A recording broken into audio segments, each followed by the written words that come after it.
राधे। कैसे हैं आप सब लोग? आई होप आप लोग अच्छे होंगे। My name is Nikita Sharma and today we are going to discussing a very interesting topic regarding our poems. मैं पोएम से ही आपको क्वेश्चंस करूंगी बिकॉज मैंने बहुत सारी पोएम्स आपको कवर करवाई है प्रीवियस क्लासेस में, बट आज मैं आपको बताना चाहती हूँ कि जो पोएम्स होती है उसमें से कैसे क्वेश्चंस पुट अप होते हैं और हमें उसके आंसर्स किस तरीके से देने हैं। कई बार क्या होता है कि हम लोगों को समरी पता होती है लेकिन जैसे उसको एक्सप्रेस करना है वो हमें पता नहीं होता है, या फिर हमें पोएम तो बहुत अच्छे से पता है बट ये नहीं पता कि उसको किस वे में एक्सप्रेस करना है या किस वे में प्रेजेंट करना है कि एग्जामिनर आपको नंबर दे दे। ठीक है, तो पोएम में सबसे पहले चीज होती है कि आप पोएम के बारे में जान लो कि पोएम है क्या, मीन्स उसका सेंट्रल आइडिया। ठीक है, central idea of the poem कि पोएम बता क्या रहा है, क्या थीम है। जैसे मैं यूजुअली आपको जब भी पोएम पढ़ाती हूँ उससे पहले उसकी थीम एक्सप्लेन कर देती हूँ। ठीक है, उसके बारे में बता देती हूँ कि उसके बारे में ये है। ठीक है, तो वो होता है आपका सेंट्रल आइडिया या आप कह सको थीम। देन उसके बाद में आपको पता होना चाहिए कि पोएट और पोएटिस कौन है। ठीक है, उनका होना जरूरी है क्योंकि कहीं भी उनका नाम लिखेंगे ना तो एग्जामिनर को पता होगा कि हाँ इस बच्चे को आई थिंक ज्यादा कुछ आता होगा, तो कई बार वो एक अच्छा इम्पैक्ट छोड़ता है आपके लिए। ठीक है, तो पोएट और पोएटिस का नेम, ठीक है, central idea of the poem, दो स्टेप्स आपकी क्लियर हो गई कि आपको ये दो स्टेप्स रखनी ही है अपने किसमें, पोएम के एनी भी क्वेश्चंस हो गया या फिर एनी रेफरेंस टू कॉन्टेक्स्ट हो गया। देन उसके बाद में आप अगर रख रहे हो तो रख लो कि अगर कोई भी मतलब लिटरेचर टर्म्स, ठीक है, जिसे हम क्रिटिकल नोट्स के अंदर भी यूज करते हैं कि कौन से एरा से है या फिर किस मतलब उस पार्ट से आया है, कौन से टाइम का है, विक्टोरियन एरा है या कौन सा एरा है। ठीक है, शेक्सपियर का एरा है, कौन सा, जो भी आपको जितनी नॉलेज हो उतनी। ठीक है, पोएम में बहुत बार क्या होता है राइमिंग स्कीम्स होती है। ठीक है, राइमिंग वर्ड्स होते हैं और राइमिंग वर्ड्स मैंने आपको बता रखा जैसे बेड, सेट, कई बार और भी दे देते हैं लैंड, मैन, तो ऐसे बहुत सारे होते हैं। तो आपको बुक, कुक, तो जिस टाइप के उसमें राइमिंग वर्ड्स बनते हैं कई बार वो आपको राइमिंग वर्ड्स ही पूछ लेता है। देन राइमिंग वर्ड से वो ऑपोजिट्स भी पूछ लेता है, कई बार के ऑपोजिट्स भी बता दो कि हाँ इस पोएम में आपने लाइंस पढ़ी है, अब आप मुझे बताइए कि इस लाइंस में है क्या। ठीक है, और हम लोग क्या करते हैं ना कि हमें 4 लाइन रटी हुई होती है, हम कंटिन्यूअसली उसी को करते रहते हैं। ठीक है, हमको नहीं देखना होता है कि पीछे क्या बोलेगा क्या नहीं, और हमारे क्या होता है ना एक एम होता है कि नहीं जितना बड़ा आंसर होगा ना उतने अच्छे मार्क्स मिलेंगे। हाँ मतलब ठीक है आप बड़ा आंसर लिखो बट लिमिट्स का ध्यान रखो, वर्ड लिमिट से क्रॉस कर रहे हो तो कोई सेंस ही नहीं है। ठीक है, एंड अगर मैं बात करूँ 10th 11th 12th की and first second third year की, तो वहां पर स्पेशली वर्ड लिमिट्स पे ही ध्यान दिया जाता है कि आपको अगर 40 वर्ड्स इट मींस 40 वर्ड्स, उससे ज्यादा अगर आपने क्रॉस कर दी लिमिट तो वो नंबरिंग नहीं देते हैं। ठीक है, और अगर उन्हें ज्यादा मतलब ऐसा एरोगेंट से हैं, गुस्से ले, तो वो वहां पे नंबर भी काट सकते हैं। तो इसलिए आपको वर्ड लिमिट्स का ध्यान रखना चाहिए। ऐसे नहीं कि आप आए गए एंड आप 40 पेजेस रिटन कर रहे हो, नहीं, थोड़ा करो लेकिन वो इतना होना चाहिए कि हाँ आप उसे कंज्यूम कर लो। ठीक है, तो इन चीजों का ध्यान रखो। जब भी आप कभी भी क्या होता है ना हमारे पास में पोएम से रिलेटेड क्वेश्चंस क्या आते हैं कि आप बताइए इसका सेंट्रल आइडिया क्या है। ठीक है, और या फिर वो मिड की कोई भी लाइन एक उठाएगा और उससे पूछ लेगा कि ना इसका मतलब क्या है। अगर मैं बात करूं fire and ice, dust of snow जो अपन ने कवर किए थे पोएम्स, तो उसमें भी था कि जो फायर एंड आइस है, ठीक है, उसका सेंट्रल आइडिया क्या है ना, फायर और आइस को किस तरीके से उन लोगों ने हमें रिमेम्बर करवाया है कि या बताया है कि क्या सिंबलाइज किया है, फायर एंड आइस क्या है उस पोएम में एक्सप्लेन है ना, तो वो आपको बोल देगा कि फायर एंड आइस के बारे में आप एक्सप्लेन कर दो। तो आपको क्या करना है उस कंडीशन में, फर्स्ट थिंग कुछ वर्ड्स मैं बता देती हूँ आपको कि ये वर्ड्स आपको लिखने ही हैं ताकि एक अच्छा इम्पैक्ट आए। ठीक है, तो आपको वो डिजायर्स बताने, इसमें अपन ने डिजायर्स देखे थे कि डिजायर्स क्या थे, है ना, तो वो डिजायर्स आपको बताने, डिजायर ऑफ होप, या फिर कैसे ये दुनिया खत्म हो जाएगी, किस तरीके से खत्म होगी, किसकी वजह से खत्म हो जाएगी। ठीक है, हेटेड हो गई, नफरत वगैरह, है ना, प्यार नहीं होना, अंडरस्टैंडिंग्स नहीं होना। ठीक है, तो या तो वो आग से खत्म हो जाएगी या फिर वो बर्फ से खत्म हो जाएगी। तो ये मैंने आपको वहां पे क्लियर किया था, ठीक है। तो मैंने आपको एग्जांपल्स भी दिए थे, कुछ बताया भी था। आपको जो आपने पढ़ा है, ठीक है, या आपने जो जो सुना है क्लासेस में, आपको वो सब कुछ इम्प्लीमेंट करना है। मैं ये नहीं कह रही हूँ कि बुक का मत पढ़ो, पढ़ो बुक का भी पढ़ो, बट बुक में आपको एज यूजुअल एक चीज दे रखी है, ठीक है, बट आपको क्या करना है, अपनी कॉपी को इंटरेस्टिंग बनाना है। एक्सप्लेनेशन जो है आपका मतलब बेस्ट होना चाहिए। तो उस कंडीशन में आपको सिर्फ अप्लाई ये करना है कि जो एग्जाम्पल्स मैं बता रही हूँ या जो एग्जाम्पल्स आपको लग रहे हैं कि यहाँ से मुझे पिक करने चाहिए और अपने ही आंसर में शो कर देना चाहिए, तो आपको ये करना चाहिए। बिकॉज कई बार क्या होता है ना, एग्जाम्पल्स से या फिर एक नई मीनिंग की वजह से कई बार मार्क्स मिल जाते हैं। तो आपको इस चीज का ध्यान रखना है।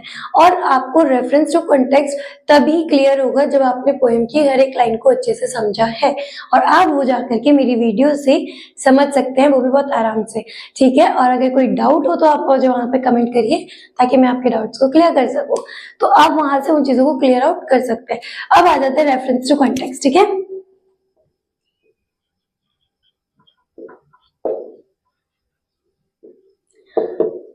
ये दिखने में बहुत छोटा है कि रेफरेंस टू कॉन्टेक्स्ट है और ना सिंपल सा है, बट रेफरेंस टू कॉन्टेक्स्ट में क्या होता है, हमारे 3 और 4 पार्ट्स होते हैं, कॉन्टेक्स्ट,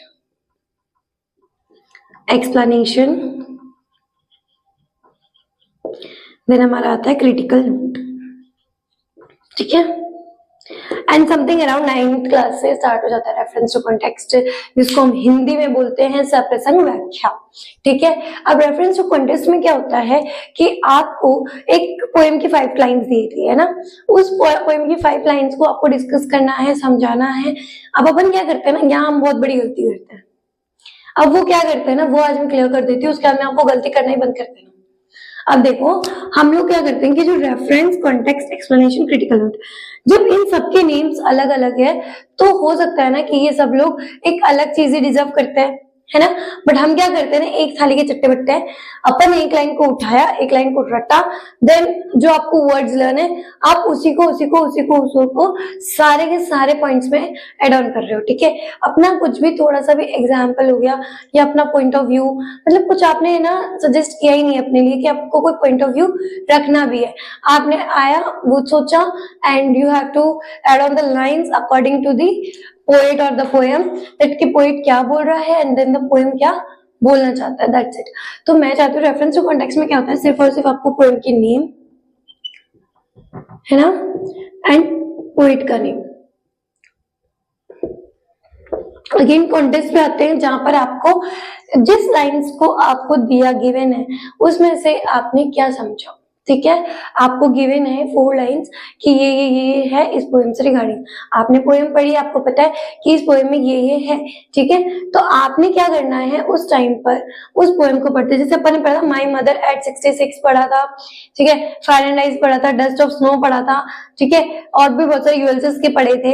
तो उस टाइम पे अगर यूएलसीएस की मैं बात कर रही हूँ तो जो यूएलसीएस के पोएम्स थे तो उस टाइम पे जैसे वो उसने क्या क्या किया, ठीक है, वो कहाँ गया, उसकी पूरी लाइफ एडवेंचरस थी और बहुत ही फनीएस्ट थी, उसने अपनी लाइफ में बहुत कुछ किया है एंड उसको घूमना ही, ट्रैवलिंग करना ही बेस्ट लगता है, वो घर पे नहीं रुक सकता है, ठीक है, और ट्रैवलिंग में अपनी जिंदगी गुजारना चाहता है, जितना हो सकता है वो जाना चाहता है, दूर तक जाना चाहता है।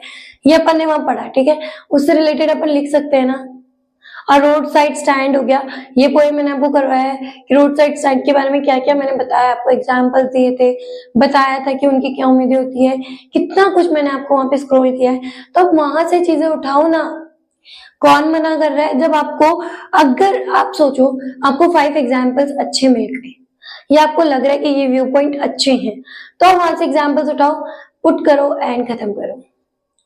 लेट इट बी कि क्या है क्या नहीं है कुछ नहीं देखना है, उठाना है, पिक करना है एंड देन यूज करना है, कॉम्प्लीमेंट करना है कि हाँ ठीक है अच्छा है।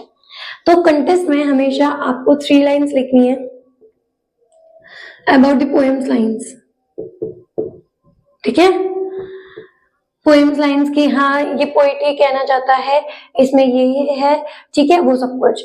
अब आती है एक्सप्लेनेशन। यहाँ बच्चे क्या करते हैं, जो आपने यहाँ पे और यहाँ पे किया ना उसी को ही वापस ऐड कर देते हैं और सोच लेते हैं कि एक्सप्लेनेशन तो भाई बहुत बड़ा होगा तो एग्जामिनर नंबर दे देगा, है ना, वो ये सोचते हैं। बट ऐसा नहीं होता है, आपको ऐसा नहीं सोचना है, क्योंकि एग्जामिनर आपको उस बात के नंबर नहीं देगा, एग्जामिनर उस चीज के नंबर देगा कि आपने किस तरीके से उसको प्रेजेंट किया है।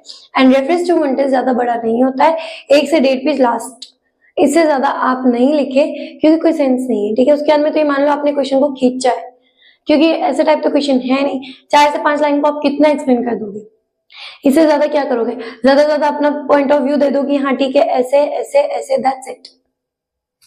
इससे ज्यादा तो कुछ कर नहीं सकते हो ना कि आपने कुछ और ही कर देना है, नहीं करना है। तो इसलिए एक्सप्लेनेशन में क्या करना है, आपको भी अपना पॉइंट ऑफ व्यू देना है। आपने उस पोएम से क्या समझा, व्हाट यू क्या रियली वो पोएम इंटरेस्टिंग थी, या उसको आप किस तरीके से इंटरेस्टिंग कर रहे हो, वो डिपेंड करता है आपके एक्सप्लेनेशन पे कि आपने किस तरीके से उसको समझा है। ठीक है, किस तरीके से आपने उस चैप्टर को या उस पोएम को लिया है। बिकॉज जब तक आप किसी चीज को ढंग से नहीं समझ सकते ना, आप किसी को समझा ही नहीं सकते। अभी मैं यहाँ पर हूँ, मैं तब तक आपको नहीं समझा सकती जब तक मैं खुद उस चीज को अंडरस्टैंड नहीं कर लूँ। ठीक है, तो वही चीज है, जब तक आप उस टॉपिक को, उस चीज को जब तक अंडरस्टैंड नहीं करेंगे, आपको नहीं समझ में आएगी। और आप लोग क्या करते हो, घसीटी पिसीटी ये जो लाइन्स यहाँ यूज की, यहाँ यूज करिए, उसी को यहाँ एड ऑन करना शुरू करते हो, फिर उसको बढ़ाते जाते हो, बढ़ाते जाते, नहीं बढ़ाओ ना। आपने पता है कि आपने ये करना है, देन आपको क्या करना है, वहां से लाइंस को पिक करना है। सोचो, एग्जाम्पल्स लाओ, जहां से आप पढ़ रहे हो, जहां से भी आप पढ़ रहे हो वहां से एग्जाम्पल सोचो, कुछ बुक्स के लो, कुछ वहां से लो। कुछ टीचर्स कई बार क्या होते हैं, आपको वर्ड्स दे देते हैं, बेटा ये वर्ड्स की वर्ड्स है, ये यूज करने हैं, ताकि एग्जामिनर को लगे कि हाँ मेरे बच्चे को आता है। भले ही वो ग्रामर मिस्टेक्स कर रहा है, बट कहीं ना कहीं क्या है, उसने किया तो है। इस चीज का भी एक अच्छा इंपैक्ट पड़ता है, तो उस चीज का ध्यान रखो, है ना। अभी आता है क्रिटिकल नोट। क्रिटिकल नोट का मतलब होता है कि कौन से लिटरेरी टर्म्स यहाँ पर यूज हुई है, ठीक है, कौन से एरा का वो पोएट है। लाइक अगर शेक्सपियर का है तो वो आयम्बिक पेंटामीटर से आएगा, या फिर आपका बैलेड है, सुनीट है, एलिजी है, ठीक है, तो वो जो भी है, ठीक है, आपको वो चीजें यहाँ पर एड ऑन करनी है।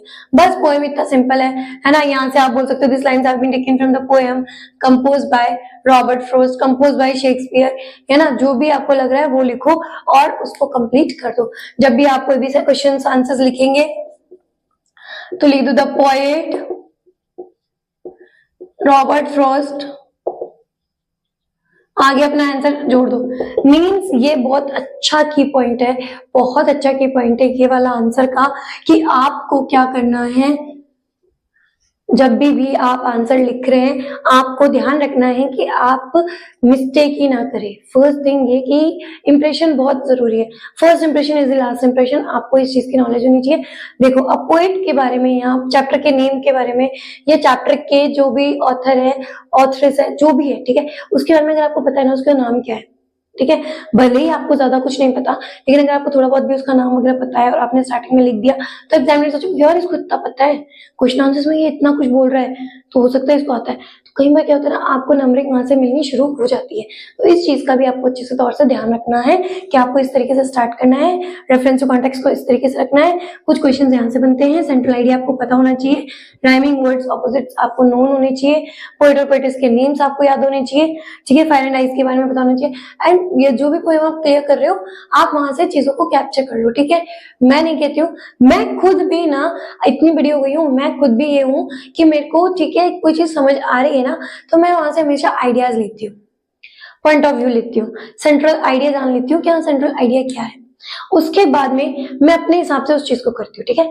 मैं एग्जाम देने जाती हूँ, मैं उस चीज को उस तरीके से हैंडल करती हूँ, ठीक है, मुझे पता है, बट वहां पर उस तरीके से मैंने अपने व्यू पॉइंट इतने देने होते हैं ना कि पूछो, क्योंकि आपको पता होता है, क्योंकि आपको पता चल गया सेंट्रल आइडिया क्या है, पोएट का नाम क्या है। इस पोएट ने अगर मान लो इतने इतने पोएम्स लिखे हैं और सब कुछ सेम सेम सिमिलर है कि हाँ यहाँ से ये टॉपिक ये टॉपिक ये टॉपिक सेम सेम है, रॉबर्ट फ्रॉस्ट है ना, तो कई बार क्या होता है ना, वो नेचर पे लिखते हैं तो उनके जितने भी पोएम होंगे नेचर पे होंगे, तो आप उससे रिलेट कर लो ना, 2-3 लाइन लिख दो उनके रिलेटेड। तो मैं क्या कह रही हूँ कि आपको सिर्फ उठाना है, उसके अंदर आपको किस तरीके से कॉपी पेस्ट करना है वो तो आप खुद कर लोगे। और आपको एक्सप्लेनेशन चाहिए, that's enough for you to complete the poem, complete the stanzas, everything.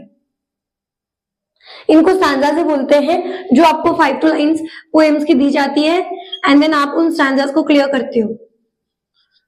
कई बार लाइंस की स्टैंडर्ड आते हैं तो उनको आपको एक्सप्लेन करना होता है और वो वहीं पे फिनिश हो जाते हैं, ठीक है, कि हाँ पोइट ने ये लाइंस क्यों बोली थी, ठीक है, why he want to explain these lines, why he want to make more efforts on these lines, तो इस टाइप के क्वेश्चंस आते हैं। सो यहाँ पर कुछ मैंने आपको बताया है, हिंट दिया है। सो आई होप आपको ये हिंट समझ आया होगा। अगर वीडियो अच्छा लगा हो, इन्फॉर्मेटिव लगा हो, तो please subscribe my channel and press the bell icon ताकि मेरी वीडियोस की लेटेस्ट नोटिफिकेशंस आपको मिलती रहे। Thank you so much, have a good day, stay soon, stay happy.